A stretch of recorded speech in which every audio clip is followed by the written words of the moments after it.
Labour laws 29 old labour laws को अभी हमने मर्ज किया है 4 लेबर लॉज में। हाँ, ये इफ़ेक्टिव होगा 21 नवंबर 2025 से। तो पहला है code on wages 2019, IR code industrial relation code 2020, occupational safety health and working condition code 2020 and the social security code 2020. Code on wages 2019, uh, code on wages 2019 चार जो एक्ट है उसको मर्ज करके कोड ऑन वेजेस 2019 हमने बनाया है। तो पहला एक्ट है payment of wages act 1936, minimum wages act 1948, payment of bonus act 1965, equal remuneration act 1976। ये वेजेस सिर्फ मनी से ही रिलेटेड बात करता है, सिर्फ मनी के बारे में ही हम बात करेंगे, ठीक है। फिर है इंडस्ट्रियल रिलेशन कोड 2020। इसमें हमने 3 एक्ट को मर्ज करके इंडस्ट्रियल रिलेशन कोड 2020 में बनाया है। पहला है trade union act 1926, industrial employment act जो स्टैंडिंग ऑर्डर्स के अंतर्गत आता है 1946, एंड थर्ड है इंडस्ट्रियल डिस्प्यूट्स एक्ट 1947। जो तीनों एक्ट है उनको हम मर्ज करके इंडस्ट्रियल रिलेशन कोड 2020 में हमने ऐड किया है। Then code on social security 2020,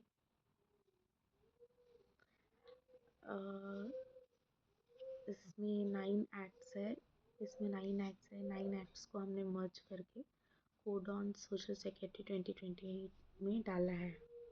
तो पहला है employee compensation act 1923, ESIC act 1948, EPF and miscellaneous provision act 1952, employment exchange act 1959, maternity benefit act 1961, payment of gratuity act 1972।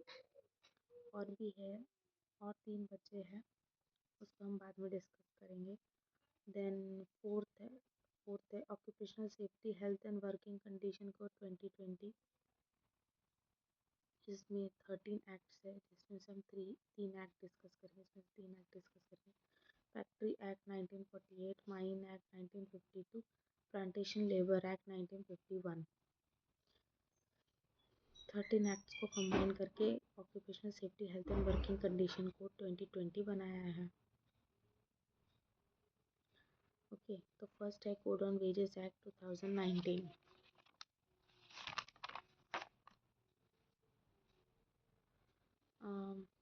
Section 3 जो है वो जेंडर डिस्क्रिमिनेशन को प्रोहिबिट रोकना चाहिए, ये बताता है।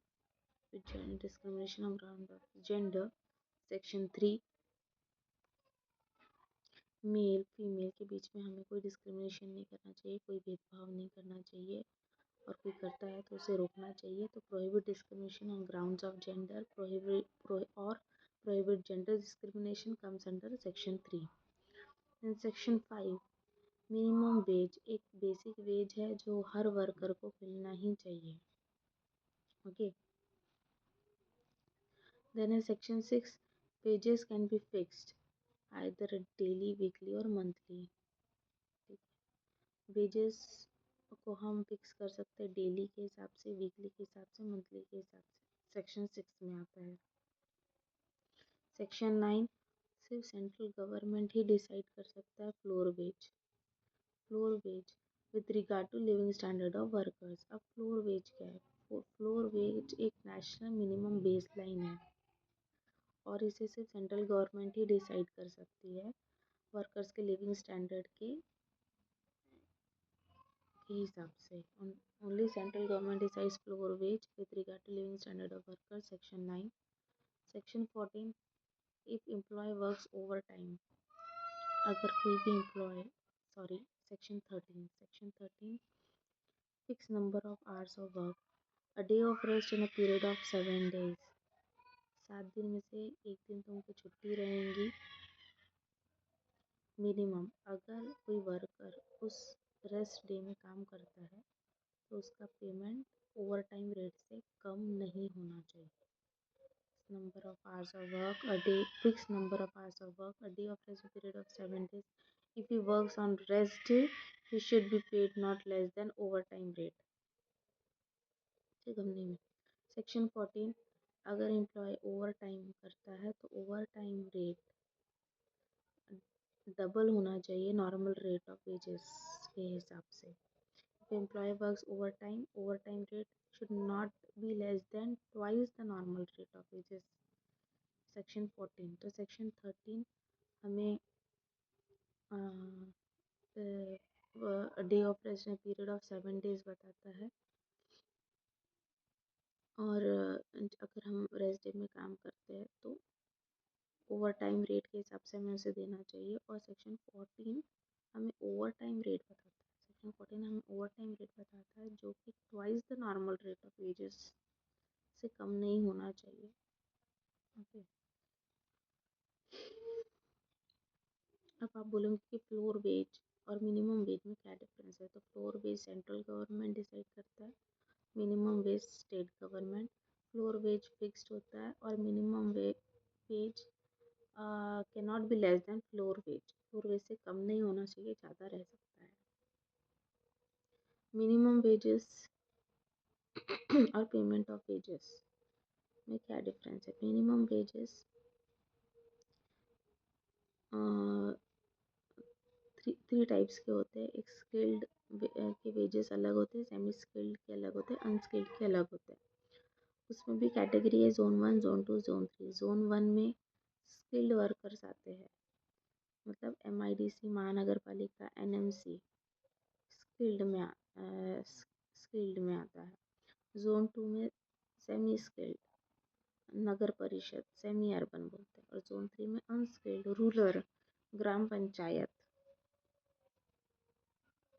Payment of wages, time and date of wages ये बताता है टाइम पे हुए कि नहीं, समय से पहले हुए कि नहीं, time and date of wages. Unskilled का कुछ 13,000 है, सेमी स्किल्ड का 14, स्किल्ड का 15। तो अनस्किल्ड का एग्जैक्ट 13,635, सेमी स्किल्ड का 14,470, स्किल्ड का 15,246।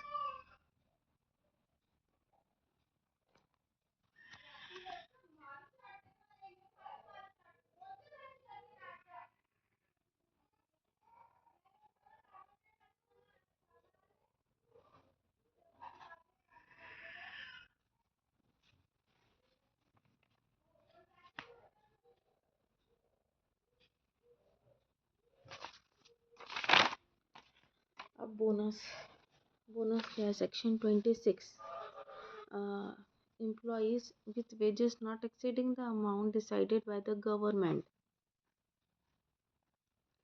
and have worked at least 30 days in accounting year is eligible for annual minimum bonus of 8.33% of wages or ₹100 whichever higher। employees जिसका wages exceed नहीं हो रहा है the amount decided by the government,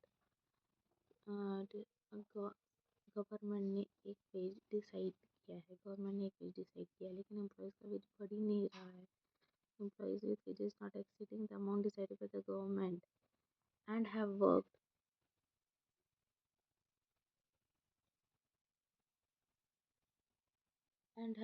for at least 30 days in accounting year, और 30 दिन काम किया accounting year में, is eligible for annual minimum bonus of 8.33% of wages or ₹100 whichever higher। minimum bonus 8.33% and maximum 20%।